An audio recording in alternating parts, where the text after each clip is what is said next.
Corona datang awak tahu encang.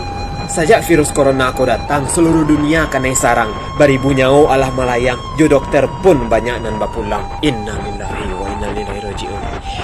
Kini keluar pula undang-undang supaya corona jangan sampai berkembang. Pemerintah kini kareh melarang berkumpul lebih dari 5 orang indak boleh pai batandang apalagi bagadang. Kantua-kantua kini lah mulai langang. Seluruh karajo dibawa pulang. Work for home kata orang. Nan jali awak ikut lo sanang. Biasa di kantua dari pagi sampai patang. Dan tabedo pemasukan laba kurang. SPPD biasa ada kini mulai jarang.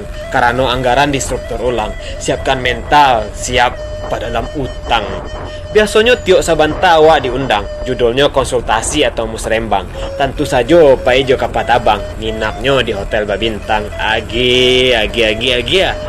Dicaliak di jalan gadang indak ada orang babu lalang. Oto indak lain menambang, dek indak ada penumpang. Pasar nan rami kini lalangang di pasar terasa lapang. Nan balanjo sangat lah jarang, pangalih kini tak uncang. Sadia.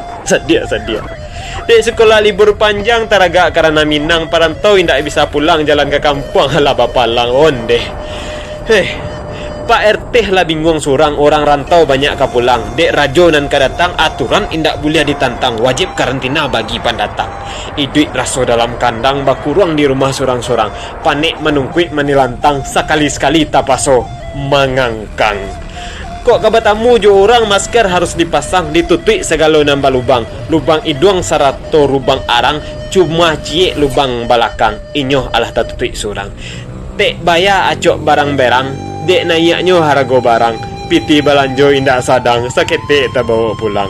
Harago lado jo bawang tak masuk kunyit jo kantang. Nayak dari bulan kapatang, taruang jo limbang lah 10 nayak surang-surang.